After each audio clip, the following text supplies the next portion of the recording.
Hey there, it's Dr. Crypto here, and I hope everybody's doing well at the moment. It's a sea of red, I know it is. It's all Bitcoin's down, the altcoins are down. It's looking disgustingly horrible. Sentiments changing, starting to see a lot of negativity, a lot of bears coming out saying we're going back down to $10,000. And I just want to put it out there.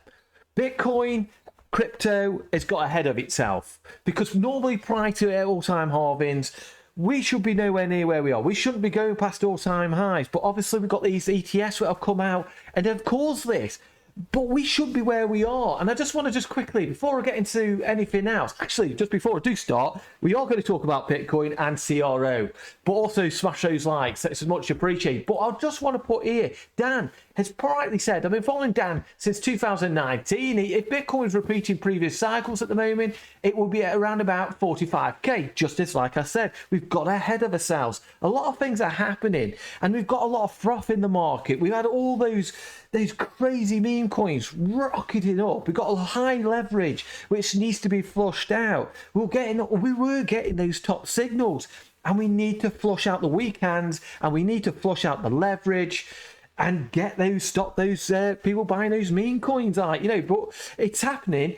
And we haven't had a sharp drop. We're starting to get this very, very slow movement down to the downside. And we can see here, it's just been that slow downside. We've got that rounded top, which I mentioned before, this rounded top here on the lower time frame, on the hourly. There's a rounded top here. And basically, we started to come down and basically creating lower high after higher lows. So over here, you can see the trend. If I just mark it out for you, actually, here, you see here, the trend is down. Again, we're going down, and again, we are going down.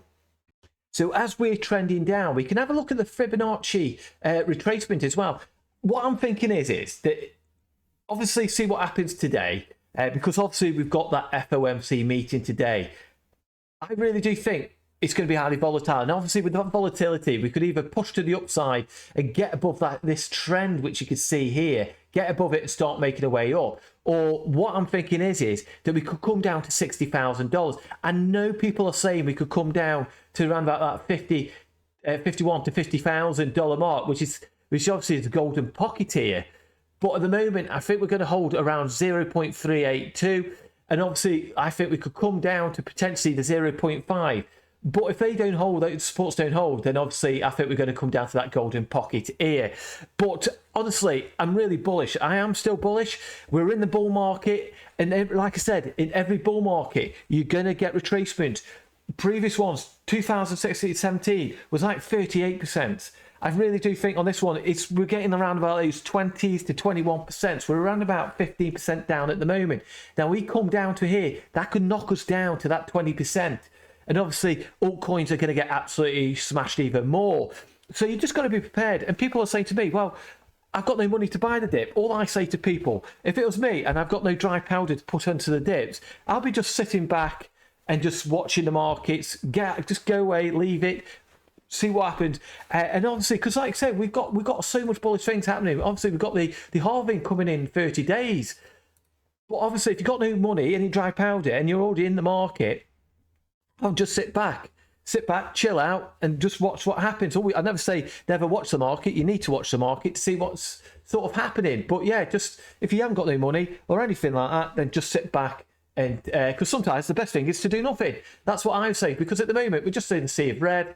And also what we have noticed as well is we've got a lot of ETF outflows coming out. So in total yesterday we got $326 million of outflows, and we got Ted here, which basically says almost 500 million USDs flowed out of the spot Bitcoin ETFs in the past 2-day trading days. Traders are taking wait and see the stance of the FOMC, because obviously with the FOMC, as we can see here, people are basically just going to wait to see how Jerome Powell comes out, because is he going to be dovish or hawkish?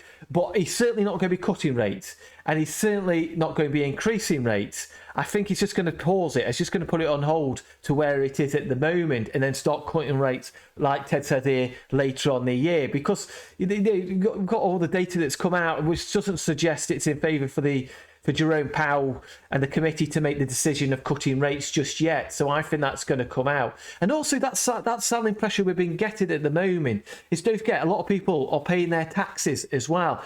But what I'm also noticing as well, on the charts, it's not as manipulated. Yes, it does get manipulated, but last bull market was heavily manipulated. It was by by FTX. FTX was short in the market, long in the market. It was, and Celsius. It was just heavy manipulations, and we're not getting these off the exchanges as much anymore because they're being watched by the regulators. But he says here, Dan says here, plus taxes. Season in the US is a big potential for the reason of the slowdown. Regular programming will resume, but some chop first, and that's what we're getting. Just what we may come down to that $60,000 mark and go from there.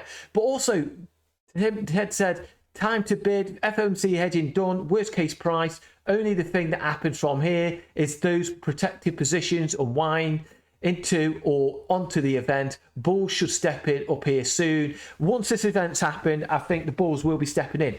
If we get that 60,000, I think what's happening is on this, the inflows have been really, really short on in terms of BlackRock of yesterday, and I think they're just easing off just at the moment to see how the markets. And once, I'm just basically thinking, once the markets, they get a better feel for the market, I think these inflows are going to come in. But we have GPTC as well also selling, which is putting extra pressure on. And obviously with BlackRock not buying as much, that put more pressure on the price of Bitcoin, and hence we've been coming down.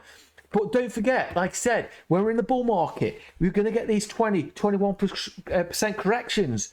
We've been having them, like around this one around here, which was on the 5th of March. We had that correction. And we had correction here too on the 29th of February. So you just got to bear in mind, we're going to get these corrections. As we're going up, we're going to get more corrections. And that's the way it is. This cycle at the moment is, for me, is DCA opportunity. And this is where I'm going to get into a little bit of CRO. So looking at CRO at the moment, we've just been getting same Bitcoin, lower high, higher lows. Basically, we've got that trend here, follow it down here, follow it down here, follow it down here, and down here. We've come into this channel here as well. We've come into this channel. We're holding a line around about that 12 pence mark, and I've been buying around about the 12 pence mark as well, because it's a strong bit of support at the moment. But looking at the Fibonacci retracement, again, if I click it up to here, let's put it up to here. It's like I said, we've got the golden pocket here, which is around about 11 to 10 pence mark. Now, if we come back down here and Bitcoin starts dropping down heavily, I'm going to buy some more here. And like I said, I understand a lot of people haven't got any more dry powder, and the best thing to do is do nothing at all. It's just sit there, just check the markets, make sure, see where we're going. But overall, if we do come down, and we do come down to that 10 pence mark, ultra strong support down here, and I think that's going to be more buying opportunity for me personally. Because look, I see with CRO, there's a lot of fundamentals going on there. We've got the Titan, which is coming into the Cronos ecosystem, which is going to make it a lot faster, sharper, a nice oiled machine, basically. That's what's going to happen on that one, and I'm really, really positive. And also, we've got crypto.com bringing all these initiatives in. But also, one thing to focus on crypto.com, which I am very, very focused on, is the Hong Kong. So as I just mentioned about the Hong Kong, basically I'm just waiting to see what happens in terms of crypto.com. Can we get a license into Hong Kong? I keep checking back here to see if anything gets listed on here, and it'd be amazing if crypto.com came under Hash Blockchain Limited, and you saw here BPL 99 something, crypto.com on here. That would be absolutely mega, and that would be another catalyst for the CRO to make moves to the upside. But like I said, the people retail are slowly but surely coming into the market, and I don't really feel like retail are fully here yet, and they will do. So like I said, just watch out for crypto.com. Look at the moves they're making, and that will give you an idea of what's going to happen to the CRO price as well. And obviously we are to whatever Bitcoin does. So just bear that one in mind as well. But there's lots of things, like I said, a lot of new incentives and old incentives have come back into crypto.com. We've got a lot of things happening in the Cronos, because Cronos chain is very young, November 2021. it started kicking off. You know, but overall, I am ultra bullish on the market. I'm ultra bullish on CRO as well. And I always say to people, don't look at the 5 minutes charts. Don't look at the half an hour charts. Don't look at the hour. Zoom out and look on the weekly charts. Because when you look at the weekly charts, it doesn't look that bad. It doesn't look bad at all. We've got a long way to go till we get to that $1 mark and beyond. We've got a lot of support around it. And this is why I've been buying the dip at around about that 12 pence, and I'll buy again at around about 10 pence, that's where the golden pocket is. If we do come to that's if we do.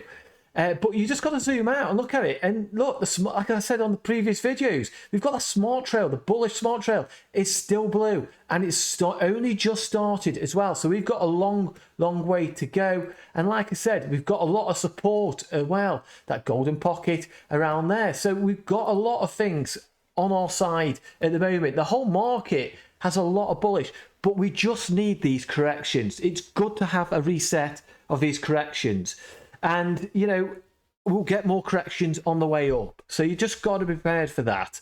And sit back, put your feet up, get a cup of coffee, walk away, go do whatever you do in the daytime. Now and again, check the market, see how it's going, because you should always check it. If you've got no dry powder, don't worry about it. Just sit back and enjoy it. But like I said, I hope this video has been helpful to you. Give us a like and give us a thumbs up. It's always much appreciated. Don't like what I'm doing, give us a thumbs down. And I'll see you soon in the next video. Take care.